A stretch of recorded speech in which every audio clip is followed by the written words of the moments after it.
जय हिंद साथियों आज हम करने वाले हैं कक्षा 9वीं एनसीईआरटी बुक का सॉल्यूशन, जो सीबीएसई बोर्ड के लिए भी इम्पोर्टेंट रहेंगे और एनसीईआरटी बोर्ड के लिए भी इम्पोर्टेंट रहेंगे। यानी कि जो क्षितिज भाग 1 है, प्रेमचंद जी के द्वारा लिखी गई जो कहानी है दो बेलियों की कथा, उसके बारे में हम इसके क्वेश्चन करेंगे। तो यहाँ पर पहला प्रश्न आता है कांजी हाउस में कैद पशुओं की हाजिरी क्यों ली जाती थी। तो इसका हम उत्तर देखेंगे। कांजी हाउस में उन पशुओं को रखा जाता था जो लावारिस होते थे। लावारिस यानी कि जिनका कोई नहीं होता था, उनको रखा जाता था। एक प्रकार से उन पशुओं की देखभाल की जाती थी तथा समय समय पर उनकी नीलामी भी की जाती थी। वह निम्नलिखित कारणों से पशुओं की हाजिरी ली जाती होगी। पहला कारण रहा होगा पशुओं की संख्या का ठीक ठाक बता रहो, इसलिए वहाँ पर लिया जाता होगा उनकी हाजिरी। दूसरा है पशुओं की सेहत की जानकारी होनी, यानी कि उनकी स्वास्थ्य की जानकारी हो तथा उनको पहचाना जा सके, यानी उनकी पहचान की जा सके। तीसरा है आवारा उत्पात मचाने वाले जानवरों को, जो बदमाश जानवर होते थे, उनको अलग रखने के लिए उनकी हाजिरी ली जाती होगी। दूसरा प्रश्न है छोटी बच्ची का बेलों के प्रति प्रेम क्यों उमड़ आया। इसमें हम उत्तर लिखेंगे छोटी बच्चों का बेलों के प्रति प्रेम उमड़ आने के निम्नलिखित कारण है। पहला कारण है छोटी बच्ची की मां मर चुकी थी, वह सौतेलेपन का दर्द झेल रही थी। वह माँ के बिछड़ने का दर्द जानती थी। उसे लगा कि वे भी इसी की तरह अभागे हैं और अपने मालिक से दूर हैं। दूसरा है जिस प्रकार छोटी बच्ची अपनी सौतेली माँ, जिस प्रकार उसकी जो सौतेली माँ थी उस बच्चे की, वो उसे पेट भर खाना नहीं देती थी, इसी प्रकार यह हीरा और मोती के साथ सौतेला व्यवहार किया जा रहा था। तीसरा प्रश्न है कहानी में बैलों के माध्यम से कौन कौन से नीति विषयक मूल्य उभर कर आए हैं। इसका उत्तर है उस कहानी के माध्यम से निम्नलिखित नीति विषयक उभर कर सामने आए हैं। पहला है एकता में शक्ति होती है, इसके साथ साथ दूसरों का भी, अपने साथ साथ दूसरों का भी अच्छा सोचना चाहिए, यानी कि हित में सोचना चाहिए। दूसरा है सच्चा मित्र मुसीबत के समय किसी भी स्थिति में कभी साथ नहीं छोड़ता है, यानी कि जो सच्चा मित्र होता है, जो आप किसी भी मुसीबत में फंसे हो आपका साथ नहीं छोड़ता है, वह सच्चा मित्र होता है। तीसरा है समाज के सुखी संपन्न लोगों को भी अन्य वर्गों की भलाई में योगदान देना चाहिए, यानी कि जो बड़े लोग हैं उनको, जो निचले स्तर के लोग हैं, उनकी आर्थिक स्थिति से निचले वर्ग के लोग हैं, उनको उनकी सहायता करनी चाहिए। चौथा है आज़ादी बहुत बड़ा मूल्य है, इसे पाने के लिए मनुष्य बड़े से बड़ा कष्ट उठाने को तैयार रहना चाहिए। चौथा प्रश्न है प्रस्तुत कहानी में प्रेमचंद ने गधे की किन भाव विशेषताओं के आधार पर उनके प्रति रूढ़ अर्थ मूर्ख का प्रयोग न कर किसी नए अर्थ की ओर संकेत किया है, यानी कि गधे को मूर्ख नहीं कहा है, किसी नए अर्थ की ओर संकेत किया है। तो क्या है वो हम देखेंगे। गधे को उसके सरल स्वभाव के कारण मूर्ख या पर्यायी समझा जाता है, यानी कि गधा जो सीधा होता है उसे हम मूर्ख समझते हैं, ऐसा नहीं होता है। उसके स्वभाव में संवेदनशीलता भी देखने को मिलती है। इस कहानी में लेखक ने गधे की सरलता सहनशीलता की ओर हमारा ध्यान खींचा। प्रेमचंद ने स्वयं कहा सद्गुणों का अनादर का इतना अनादर नहीं देखा, कदाचित इतना सीधापन संसार के लिए उपयुक्त नहीं है। कहानी में भी उन्होंने सीधेपन की दुर्दशा दिखलाई है, ना कि मूर्खता दिखलाई है, यानी कि हमें ज़्यादा सीधा रहना भी हमारे लिए घातक होता है। पांचवा प्रश्न है किन घटनाओं से पता चलता है कि हीरा और मोती की गहरी दोस्ती थी। उत्तर है दो बैलों की कथा नामक पाठ में अनेक घटनाएं हैं जिनमें पता चलता है कि हीरा और मोती की गहरी दोस्ती है। पहला कारण है दोनों बैल हल या गाड़ी में जोत दिए जाते और गर्दन हिला हिला कर चलते। उस समय हर एक की चेष्टा होती कि ज़्यादा से ज़्यादा वजन मेरे गर्दन पर आए। दूसरा है दिन भर के बाद दोपहर या संध्या को दोनों खुलते तो एक दूसरे को चाट चूट कर अपनी थकान मिटा लिया करते। नाद में खली भूसा पड़ जाने के बाद दोनों साथ उठते, साथ नाद में मुँह डालते और साथ ही बैठते। एक मुँह हटा लेता तो दूसरा भी हटा लेता था। तीसरा है मटर खाते समय मोती के पकड़े जाने पर हीरा भी वापस आ गया और दोनों कांजी हाउस में बंदी बनाए गए। कांजी हाउस की दीवार टूट जाने पर दोनों एक साथ भागे और दरियल का मुकाबला भी एक साथ किया। छठा प्रश्न लेकिन औरत जात पर सींग चलाना मना है यह भूल जाते हो। हीरा के इस कथन के माध्यम से स्त्री के प्रति प्रेमचंद के दृष्टिकोण को स्पष्ट कीजिए। उत्तर में लिखेंगे, हीरा के इस कथन से ज्ञात होता है कि उस समय समाज में स्त्रियों की स्थिति अच्छी नहीं थी, यानी कि उनके ऊपर शोषण किया जाता था स्त्रियों के ऊपर समाज के द्वारा। समाज में स्त्रियों के साथ दुर्व्यवहार किया जाता था, उन्हें शारीरिक यातनाएं दी जाती थी, यानी कि फिजिकली टॉर्चर किया जाता था। वे पुरुषों द्वारा शोषित थी, इसीलिए समाज में यह नियम बनाए जाते थे कि उन्हें पुरुष शारीरिक दंड ना दे, यानी कि फिजिकली टॉर्चर ना करे, फिजिकली उन्हें पनिशमेंट ना दे। हीरा और मोती भले ही इंसानों के प्रतीक थे, इसीलिए उनके कथन सभ्य समाज पर लागू होते हैं। सभ्य समाज में स्त्रियों की प्रताड़ना होती रहती थी। लेखक नागरिकों के सम्मान के पक्षधर थे, वह स्त्रियों तथा पुरुषों के भी समानता के पक्षधर थे, यानी कि नागरिकों हर एक नागरिक के लिए वो सम्मान में पक्षधर थे लेखक। 7वां है किसान जीवन में समाज में पशु और मनुष्य के आपसी संबंधों को कहानी में किस तरह व्यक्त किया है, यानी कि किसान को समाज में पशु के साथ किस तरह से जोड़ा जा चुका है, उसका प्रश्न यहाँ पर दिया है, उस संबंध में प्रश्न है। उत्तर है, पशु आदिकाल से ही मनुष्य के साथ साथी रहे हैं। सभ्यता संस्कृति के विकास मनुष्य और पशु एक दूसरे के पूरक हैं।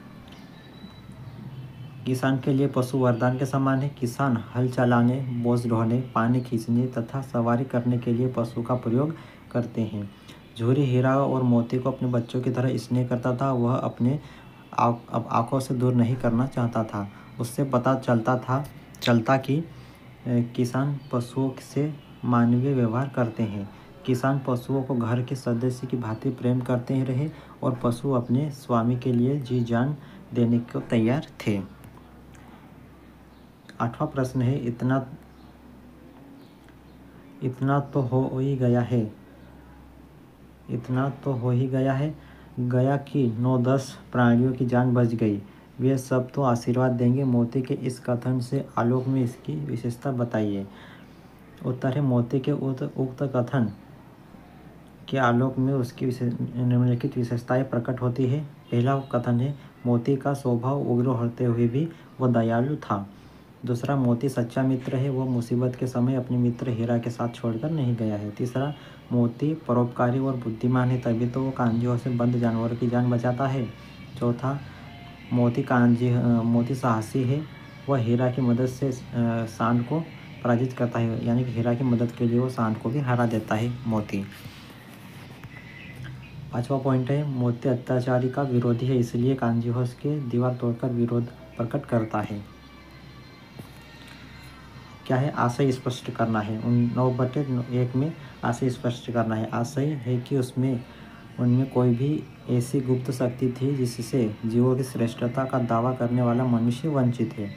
उत्तर है, हीरा और मोती बिना कोई वचन कहे एक दूसरे की मन की बात जान लेते हैं, यानी कि वो बोले बगैर एक दूसरे की मन की बात जान लेते हैं। प्रायः वो एक दूसरे की भलाई की बात सोचते हैं। यद्यपि मनुष्य को स्वयं को एवं सब प्राणियों के से श्रेष्ठ मानता है, यानी कि मनुष्य दूसरे प्राणियों से अपने आप को श्रेष्ठ मानता है। उसमें किसी भी शक्ति नहीं होती है, यानी कि मनुष्य की ऐसी कोई सी शक्ति नहीं होती है कि वो दूसरे की मन की बात को जान सके, दूसरों के मनोभावों को समझ सके। अक्सर वह स्वार्थ के कारण भी दूसरे का हित सोचता है, यानी कि अपने स्वार्थ के कारण दूसरों की बुराई में सोचता है। 9/2 वाला प्रश्न है, उस एक रोटी से उनकी भूख तो शांत होती नहीं, पर दोनों के हृदय को मानो भोजन मिल गया। इसका उत्तर है, हीरा और मोती गया के घर बंधे हुए थे। गया ने उनके साथ अपमानपूर्ण सौतेला व्यवहार किया, इसलिए अब क्षुब्ध थे। परंतु तभी एक नन्ही लड़की ने आकर उन्हें रोटी दे दी। यद्यपि उससे हीरा और मोती की भूख नहीं मिटती, एक रोटी से उनकी भूख नहीं मिटी, तथापि उन्होंने बालिका के व्यवहार से प्रेम और अपनापन का अनुभव लिया और प्रसन्न हो उठे, क्योंकि प्रेम ही आत्मा का भोजन है। 10वां प्रश्न है, इसमें आपको छांटना है सही और गलत। इसमें मतलब गलत कौन सा है वो छांटना है या सही कौन सा वो छांटना है। तो प्रश्न देखेंगे, गया ने हीरा और मोती को दोनों बार भूसा खाने के लिए क्यों दिया? तो वो क्यों दिया था, इसका ग वाला सही उत्तर आ जाएगा। वह हीरा और मोती के व्यवहार से बहुत दुखी था, यानी कि उसके खेतों में उन्होंने मटर चने खाए थे, इसलिए वो उन दोनों से दुखी था, इसलिए वो दोनों टाइम सूखा भूसा ही देता था। अब रचना अभिव्यक्ति को हमें प्रकट करना है, यानी कि इसमें हम विचारों से अपने अभिव्यक्ति प्रकट करनी है। 11वां, हीरा और मोती के शोषण के खिलाफ आवाज़ उठाई, लेकिन उसके लिए प्रताड़ना भी सही। हीरा और मोती की इस प्रक्रिया पर तर्क सहित अपने विचार प्रकट करना है। उत्तर है, हीरा और मोती शोषण के विरुद्ध है, वह हर शोषण के विरुद्ध आवाज़ उठाते रहे। उन्होंने झूरी के साले गया का विरोध किया तो सूखी रोटी और डंडे खाए। फिर कांजी हाउस में अन्याय का विरोध किया और बंधन में पड़े। मेरे विचार उन्होंने शोषण का विरोध करके ठीक किया, क्योंकि शोषित होकर जीने का क्या लाभ है। शोषित को भय और यातना के सिवा कुछ प्राप्त नहीं होता है। 12वां प्रश्न है, क्या आपको लगता है कि यह कहानी आज़ादी की कहानी की ओर संकेत करती है? उत्तर है, यह कहानी अप्रत्यक्ष रूप से आज़ादी के आंदोलन से जुड़ी हुई है। यह कहानी दो बैलों से संबंधित है। दोनों बैल संवेदनशील और क्रांतिकारी भारतीय हैं। दोनों मिलकर आज़ादी पाने के लिए संघर्षरत रहते हैं। ये अपने देश झूरी के घर यानी कि झूरी के घर को उनका अपना देश मानते हो, से बहुत प्रेम करते हैं। उन्हें दूसरे देश यानी कि दूसरे घर रहना पसंद नहीं था। स्वदेश जाने के लिए वे हर बाधा का डटकर सामना करते हैं, यानी कि अपने देश जाने के लिए वो डटकर किसी भी बाधा का सामना करते हैं। भूखे प्यासे रहना पड़ता है, कैद में रहना पड़ता है। यह हमारे क्रांतिकारी के उस संघर्ष को याद दिलाती है जिन्होंने हमारी आज़ादी के लड़ाई लड़ी है, जिसके परिणाम स्वरूप हमें आज़ादी मिली है। अब है भाषा अध्ययन। भाषा अध्ययन यानी कि ही और भी का प्रयोग करके हमें एक वाक्य बनाना है। तो यहाँ पर ही और भी का प्रयोग हुआ है, बस इतना ही काफ़ी है, फिर भी जोर लगाता हूँ। यहाँ पर भी और ही और भी वाक्य में किसी बात पर जोर देने का काम कर रहे हैं। ऐसे शब्दों का निपात कहते हैं। जो शब्द जोर देने का काम करते हैं उन्हें निपात शब्द कहते हैं। इसकी परिभाषा भी आती है, इसको भी आप नोट कर लीजिए। कहानी में 5 ऐसे वाक्य छाटिए जिनमें से निपात शब्द का प्रयोग हुआ है।